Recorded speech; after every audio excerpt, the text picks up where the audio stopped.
ማን ማልዳላየ እናትና አባት ማለት ልጅ ያድጋል ማለት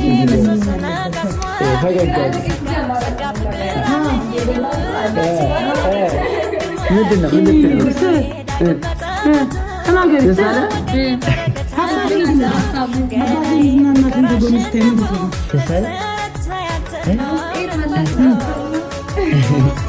ግራ ገብቶታል ማለት እንደዚህ አብራችሁ ስላላያችሁ ሳይክል ግዛልኝ መኪና ግዛልኝ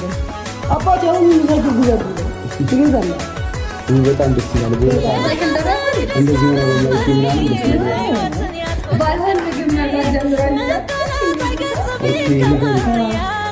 ምግብ መብላት ጀምራለሁ ካራቦት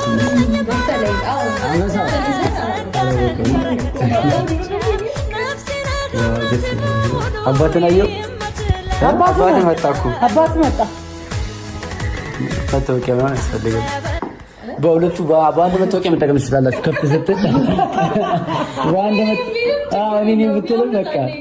ተመናላችሁ ግን የእድሜው ጉዳይስ እሱ ትንሽ ችግር ይፈጥራል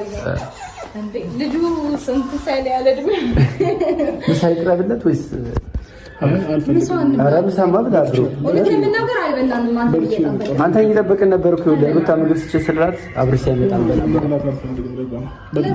ለምን ምን ችግር አለው እንደም መብላት አልፈልግም ነበር ለአንተን ብለን ነው እየጠበቅን የነበረው ትንሽ ቢያስ ባበላ እንኳን ለደስ የሚል የሆነ ነገር ከመሰለኝ መብላት እችላለሁ ትችላለህ ግን ቢያንስ እኛን አክብረን ገባኝ አሁን አክብራችሁ ነው እኛ አክብረን ይቅርታ ጠይቀናል አይኑ እንደምትቀየም እግዚአብሔርን አብርሃም እጅ የራስ እጅ ነው በኢየሱስ ስም ያያችሁ ነው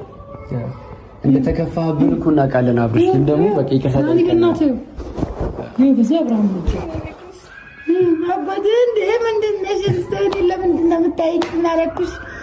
አመጣውልህ አባቴ ነው ዛሬ ወይ በጣም ደስ ይላል አብርሃም አይቺ ከታች ምንም ማስፈቀድ የለብህም ከዚህ በኋላ አብርሃም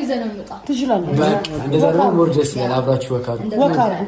ብቻዬን ይዤ መውጣት ትፈቅድልኛል ትችላለህ እኛ አሁን ማስፈቀድ አለብን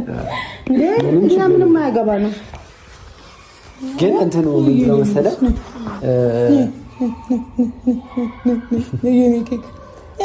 ምን መሰለህ እኔ ቅር ያለኝ አይቺ ይቅርታችንን ተቀበልኩ አልመሰለኝም አብርሽ ማለት ይቅርታችንን ብትቀበል ኖሮ አብረን ምግብ መብላቱ ቡና መጠጣቱ ምናምን እሺ ትለን ነበረ ግን አልተቀበልክም እርታ አይደለም ከልባችን መመለሳችን ይቅርታ መጠየቃችን ነገሮች ለማስተካከል በኔደበት ርቀት ምናምን አልታየም ወይም ደግሞ ደስ አላለም እንደዛ ደስ ሳይቀር ይቅርታችን ተቀብያለሁ